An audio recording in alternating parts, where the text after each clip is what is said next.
Film diawali dengan memperlihatkan beberapa orang dengan berbagai latar belakang yang mendatangi penjara vertikal atau penjara lubang. Masing-masing ada yang sukarela karena dijanjikan sesuatu, ada yang berbuat kriminal, dan ada pula yang memiliki motif tertentu. Salah satu pria bernama Zamyatin yang dikirim ke penjara lubang karena berusaha membakar rumah orang tuanya. Selama di sini mereka diperbolehkan request satu makanan dan membawa satu benda.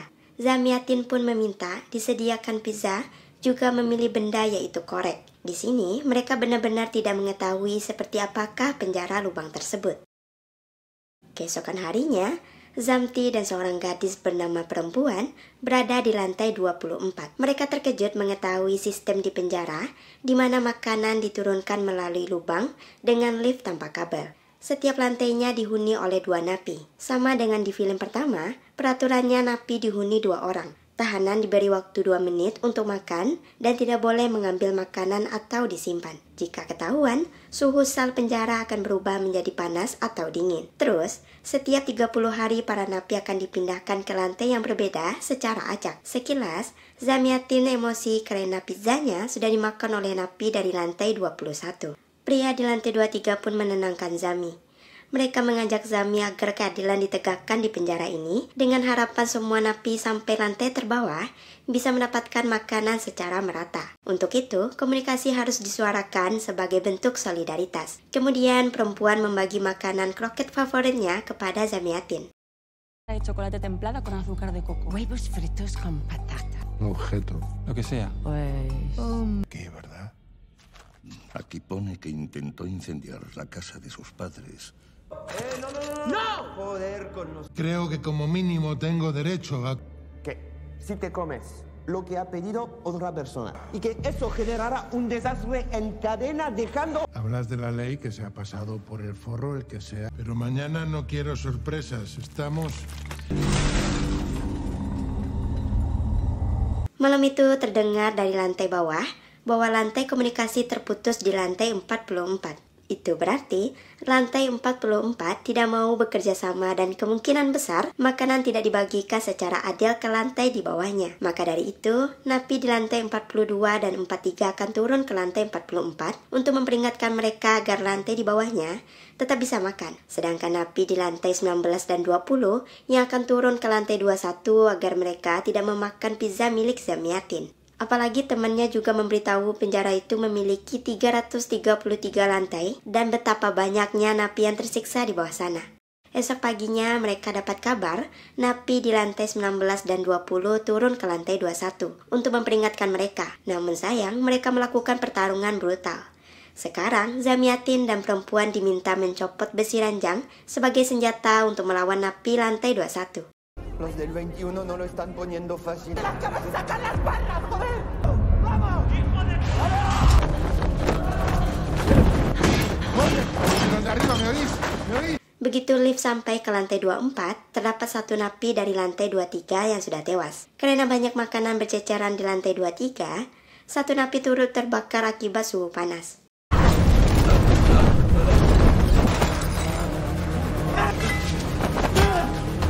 Napi di lantai 21 akhirnya berhasil dibuat pingsan, sedangkan lift yang turun pun meninggalkan makanan yang berceceran sehingga ruangan mendadak dingin. Mereka pun berusaha membuang semua makanan ke bawah hingga suhu ruangan kembali stabil.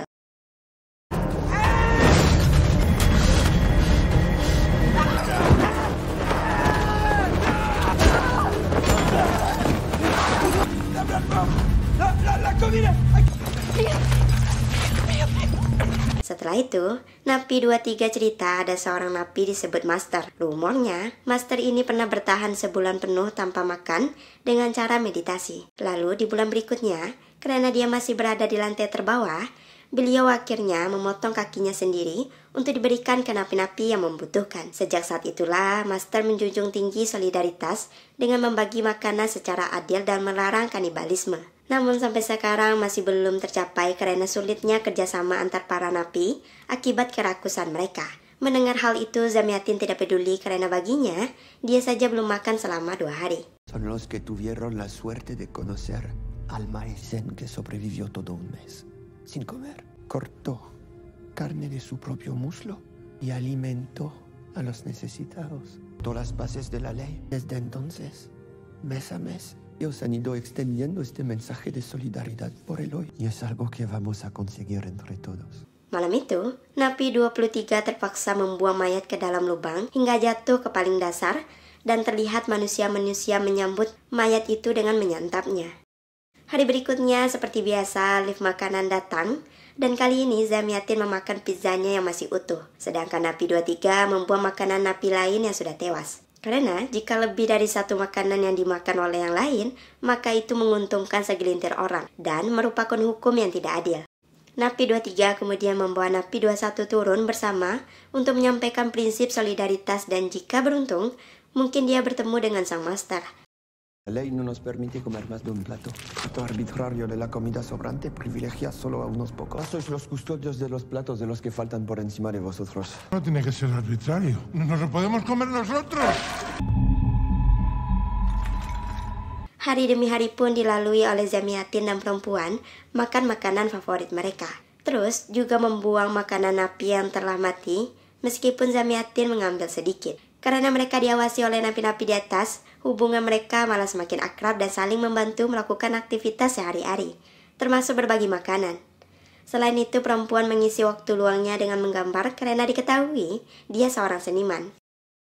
Sampai akhirnya di malam ke-30 sebelum para napi dipindahkan ke lantai lain, mereka semua sangat bahagia karena mengetahui makanan sampai ke lantai 175, dan itu adalah pencapaian terbaik selama ini. Seluruh napi pun merayakannya, begitu pula dengan perempuan yang mengajak Zamyatin berdansa.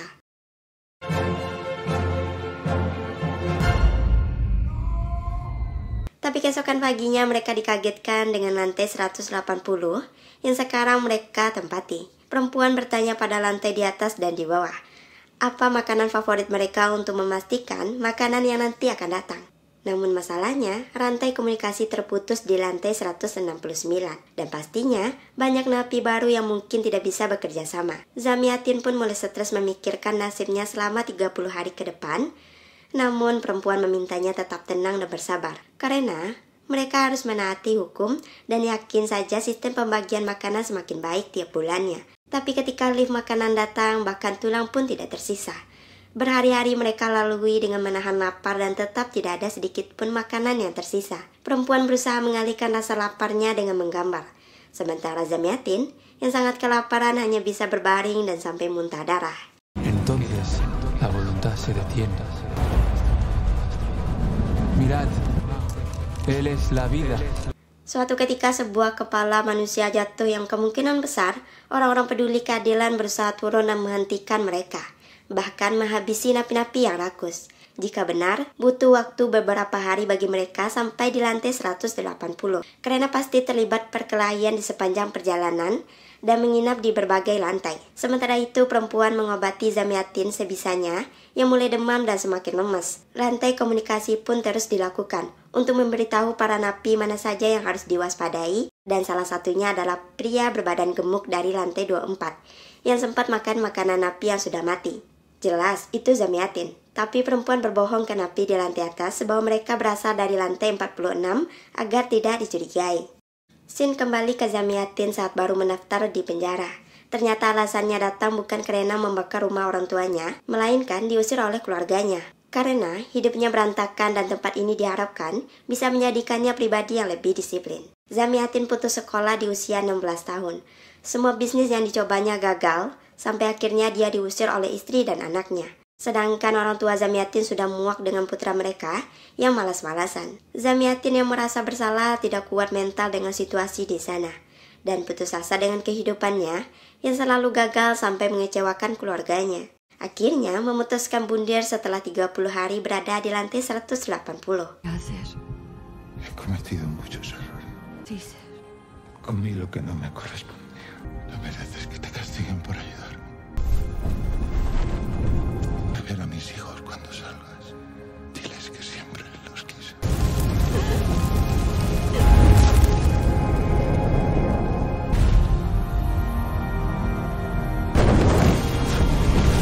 30 hari pun berlalu. Sekarang perempuan berada di lantai 51 dengan napi baru bernama Natalia.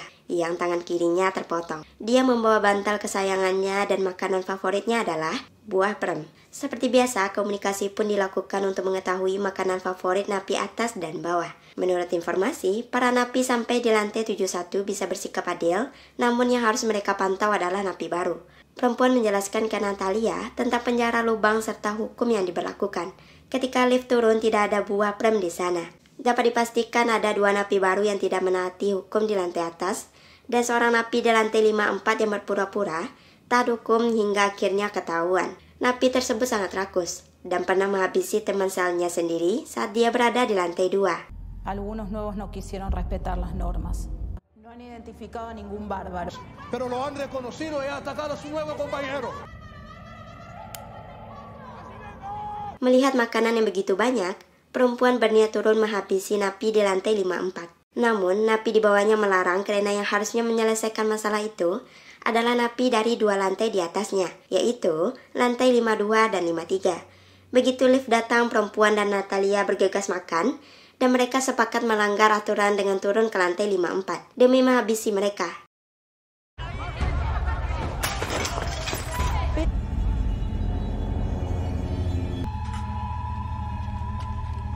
Estáis poniendo en peligro la cadena de comunicación. Vais a elegir, jugaos la vida con nosotras o quedaos sin... Necesitamos ser más para acabar con este cerdo. Órdenes arriba. Sesampainya di sana, serangan pun terjadi. Karena sudah terpojok, dia pun kabur turun ke lantai 55. Sekarang, si serakah beralasan sudah 1,5 tahun di penjara, memohon untuk tidak dihabisi. Ketika lift turun, si serakah memilih kabur meninggalkan perempuan dan Natalie di lantai 55 bersama seorang napi berkebutuhan khusus.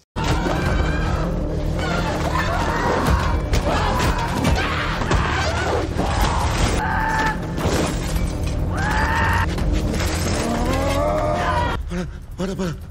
Llevo más de 1 año y medio metido aquí dentro. No, por favor, yo solamente quiero lo de todo sobrevivir. Tepat malam itu, Natalia menceritakan bahwa sebenarnya dia sudah 6 bulan di penjara, dan dia begitu mengerti bagaimana sistem hukum di sini. Para napi yang disuruh melindungi makanan yang dibawa ke lubang itu ikut andil menghabisi napi lain yang tidak menuruti aturan. Awalnya, Natalia dan teman satu selnya mengira sistem itu ide yang bagus. Sampai suatu hari mereka menemukan napi yang sekarat dan memberikannya makanan sisa dari napi yang sudah mati. Tapi beberapa hari kemudian datanglah sekelompok napi paling dihormati dan ditakuti di sana, yaitu kelompok loyalis, dengan pemimpinnya bernama Daging Babi. Daging Babilah yang memberi hukum bagi para napi yang melanggar aturan. Karena Natalia dan temannya dianggap melanggar, satu tangan Natalia pun langsung dipotong, sedangkan temannya yang melawan dicongkal matanya dan dihabisi oleh si Daging Babi dengan diikat ke lift, kemudian dimakan hidup-hidup oleh para napi di lantai paling bawah. Menurut Natalia, napi di sana tidak ada yang pernah selamat dan tidak ada satupun yang berhasil keluar. Maka dari itu, satu-satunya cara adalah kabur selama proses interval atau proses setiap 30 hari saat para napi dibius dan dipindahkan ke lantai lain. Natalia yakin mereka bisa tetap sadar dari gas bius asalkan terus turun ke lantai terbawah. Paginya, mereka melihat di lantai atas seorang pria dieksekusi oleh sekelompok loyalis karena melanggar aturan dengan berani melawan. Begitu lift sampai di lantai 55, terlihat sang pemimpin yaitu Daging Babi yang buta karena matanya dicongkel oleh teman Natalia, langsung memerintahkan anak buahnya mengerumuni perempuan juga Natalia. Terlihat kelompok loyalis memakai baju dengan kancing tertutup sampai atas yang menandakan mereka orang yang beradab. Meski sudah bersikap baik, perempuan dan Natalia masih dianggap melanggar aturan, termasuk napi 52 dan 53. Sebagai hukuman, mereka akan dipotong satu lengannya seperti Natalia. Sedangkan Natalia yang sudah melanggar 2 kali akan dieksekusi dengan cara yang sama seperti teman selnya dulu. Sekilas, napi berkebutuhan khusus memberitahu Daging Babi tentang percakapan perempuan dan Natalia semalam yang didengar olehnya.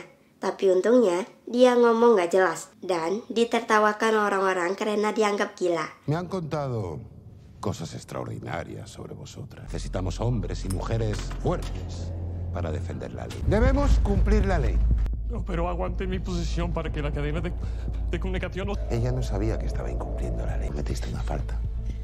perderás un brazo. Esok paginya hukuman pun dijalankan, yaitu tangan para pelanggar dipotong dengan cara ditabrakkan ke lift yang sedang turun.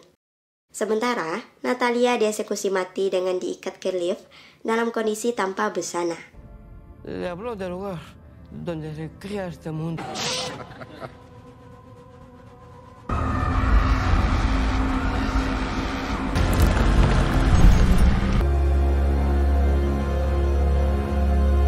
Singkat cerita, 30 hari pun berlalu. Kini perempuan berada di lantai 72 bersama napi baru, yaitu kakek terima kasih. Yang bisa kita simpulkan bahwa film kedua ini adalah kejadian sebelum film pertama dibuat. Seperti yang sudah kalian tahu, kakek terima kasih adalah sosok yang begitu rakus. Dia tidak peduli dengan aturan karena yang terpenting baginya adalah keuntungan untuk dirinya sendiri. Berbeda dengan perempuan yang sudah muak dengan kelompok loyalis, karena sejatinya tidak ada hukum yang benar-benar adil di sana. Dan daging babi tidak lebih dari orang barbar yang menerapkan hukum secara keji. Perempuan pun teringat dengan perkataan Natalia untuk kabur dari penjara dengan cara menemukan anjing. Perempuan kemudian meminjam benda milik terima kasih, yaitu sebuah pisau nan tajam. Perempuan juga mengajaknya ikut bekerja sama melawan kelompok loyalis beserta pemimpinnya. Lantai demi lantai pun mereka turuni, yang tentunya banyak napi mau bergabung termasuk si Serakah karena mereka sudah muak dengan hukum dari daging babi yang membatas-batasi manusia. Sedangkan napi yang menolak ikut kelompok pemberontak. Salah satunya adalah Baharat yang muncul di film pertama, karena dia berpikir bisa bebas dari penjara jika naik sampai ke lantai atas. Setelah terkumpul banyak, perempuan ingin mereka beristirahat di lantai 93, dan di sana dia melihat sebuah lukisan anjing tenggelam, dan inilah yang dimaksud oleh Natalia selama ini. By the way, lukisan ini karya seniman Spanyol yang mengartikan sebagai seseorang yang berjuang melawan kejahatan, seperti perjuangan perempuan sekarang yang berusaha melawan kelompok loyalis. Su primer mes en el hoyo. ¿Qué objeto eligió?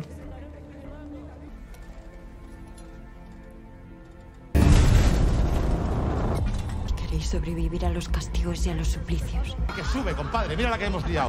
Ya está. Nos quedamos aquí. Malam harinya, kelompok pemberontak menghabiskan malam mereka dengan mengobrol, berdansa, dan tidak lupa juga membuat senjata dari pecahan piring. Keesokan paginya, kelompok loyalis mulai turun dan kelompok pemberontak bersiap menghabisi mereka. Akan tetapi, dengan cerdiknya, daging babi memerintahkan masing-masing 2 anak buahnya turun di setiap lantai serta membuang semua makanan hingga akhirnya menyisakan daging babi dan 1 anak buahnya yang turun ke lantai 92, tepat di atas kelompok pemberontak. Betapa terkejutnya mereka dengan siasat daging babi yang sengaja menempatkan 2 anak buahnya di setiap lantai. Dengan begitu, kelompok loyalis tetap bisa makan sebelum sampai ke lantai 93. Perempuan dan kawan-kawan yang gak kebagian makanan pasti akan kelaparan sampai mereka semua lemas, dan barulah kelompok loyalis turun untuk membantai mereka semua. Daging babi tidak peduli dengan api di lantai bawah, karena menurutnya itu adalah harga mahal yang harus dibayar demi menegakkan hukum. Daging babi sepakat jika akan menghabisi perempuan saja sebagai pemimpin jika mereka semua mau menyerah. Saking paniknya, sebagian orang memilih turun dari sana. Sedangkan yang tidak dapat makan, terima kasih memberikan idenya untuk turun memakan orang-orang di bawah sana. Mendengar itu, kelompok pemberontak pun setuju.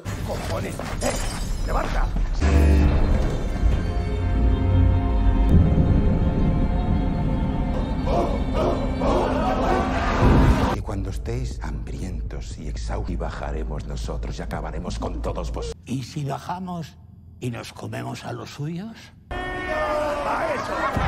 Hari itu mereka satu lantai ke lantai lainnya menyantap napi-napi di sana, kecuali perempuan yang menolak untuk menjadi kinibil.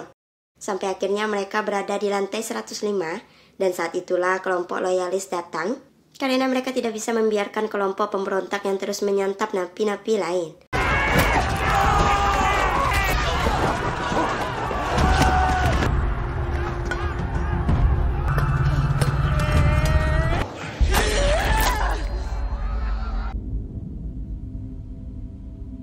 Dari semua napi hanya 3 orang saja yang masih hidup, yaitu perempuan terima kasih yang sembunyi di bawah kasur, dan juga sang pemimpin daging babi yang kondisinya sudah sangat lemah. Nggak pakai lama, perempuan pun langsung menghabisi daging babi, dan kita juga diperlihatkan apa motif perempuan masuk ke penjara, yaitu untuk menebus rasa bersalahnya di masa lalu karena perempuan tanpa sengaja menghabisi anak dari kekasihnya.